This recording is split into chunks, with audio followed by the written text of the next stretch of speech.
Shri Ram child welfare foundation ने अपनी स्थापना के साथ जिन क्षेत्रों में कार्य करने का निश्चय किया था वो कार्य हम कर रहे थे।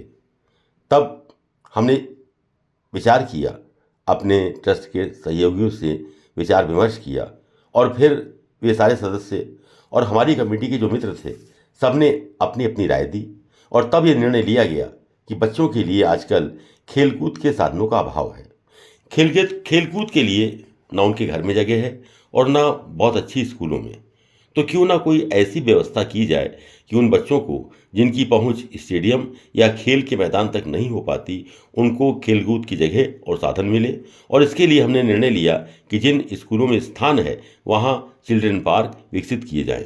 निर्णय पर सर्वसम्मति से सहमति बनी और फिर पहला चिल्ड्रन पार्क शास्त्रीपुरम के दहतोरा गांव में एक स्कूल संतोष रानी सोमनाथ सरस्वती शिशु मंदिर में बनवाया गया।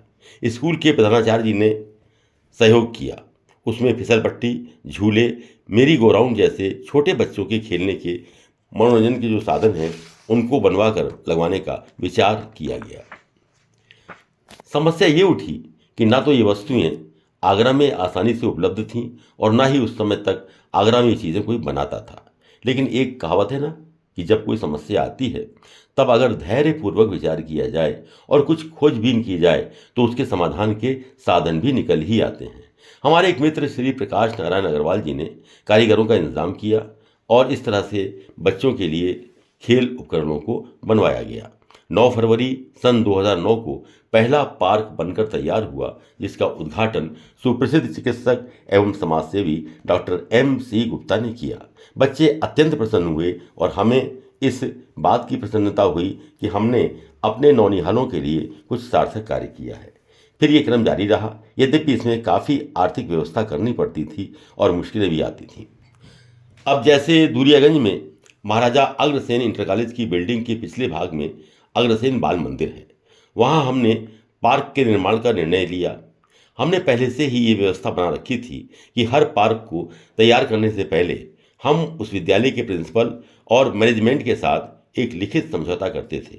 उस समझौता पत्र की सबसे बड़ी कंडीशन ये होती थी कि 1 वर्ष तक फाउंडेशन अपने बनवाए पार्क की देखभाल करेगा और उसके बाद की जिम्मेदारी उस विद्यालय के प्रिंसिपल और मैनेजमेंट की होगी। ये व्यवस्था बहुत अच्छे ढंग से चल रही थी, लेकिन अग्रसेन बाल मंदिर की जो मैनेजमेंट कमेटी थी उसके प्रेसिडेंट से हमारी बात नहीं हो पाई और हमने प्रधानाचार्य से ही समझौता पत्र पर हस्ताक्षर करा लिए थे। प्रेसिडेंट महोदय को शायद ये बात अपनी गरिमा के खिलाफ लगी। वे एक बड़े एडवोकेट थे और बड़े ही अड़ियल किस्म के व्यक्ति थे।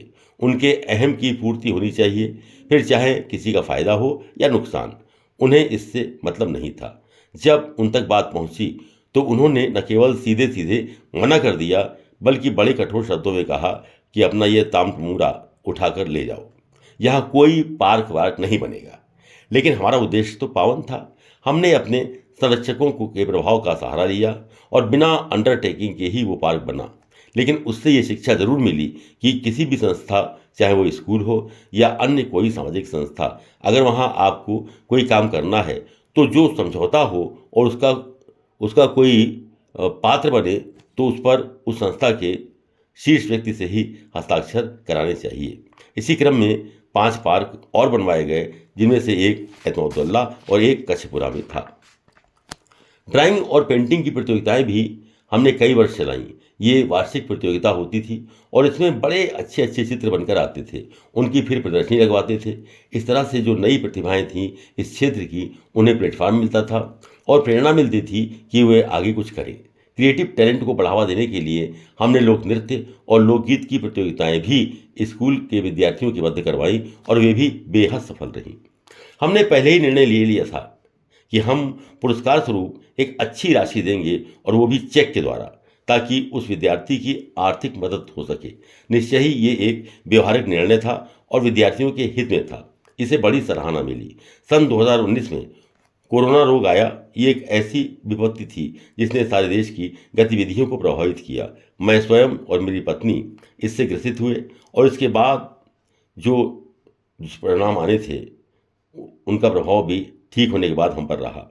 लेकिन खुशी की बात यह थी कि संपूर्ण विश्व की तुलना में हमारे देश ने न केवल इस पर जल्दी ही काबू पा लिया, बल्कि हमारा देश इसकी वैक्सीन बनाने वाले देशों में जो अग्रणी देश थे उनमें शामिल था और हमने अन्य देशों की मदद भी की।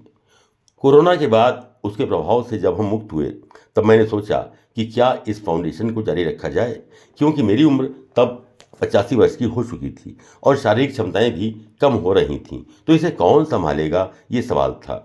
मैंने अपने मित्रों से विचार विमर्श किया। मेरे पुराने साथी श्री राम मोहन सीए और उनके बेटे दीपेंद्र मोहन से मैंने सलाह ली। उन्होंने कहा कि बच्चे आपके बेशक अभी बिजनेस में हैं, लेकिन अब आपका व्यापार और बच्चों की उम्र दोनों ही इस स्तर पर है कि मुश्किल से 4-5 वर्ष बाद उनकी व्यस्तताएं कम हो जाएंगी। तब तक आप इसे बंद ना करें, किसी तरह चलने दें, फिर वे संभाल लेंगे। आपने एक बड़ा ही पावन संकल्प लिया है और स्थितियां कुछ भी हों, ऐसे संकल्पों को जारी रहना ही चाहिए। आप अपने बच्चों से बात कीजिए, हमें विश्वास है कि वे पीछे नहीं हटेंगे। उनकी बात मुझे समझ में आई और मैंने अपने बच्चों से बैठकर बहुत ही विस्तार से बातचीत की।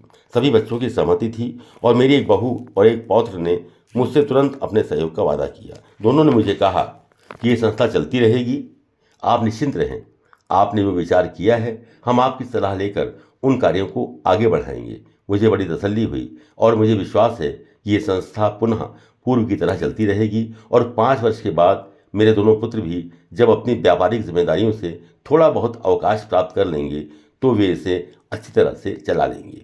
मेरे मित्र और मेरे सहयोगी तो सब मेरे साथ हैं ही। जिस तरह उन्होंने अब तक साथ दिया है, मुझे विश्वास है कि वे आगे भी साथ देंगे।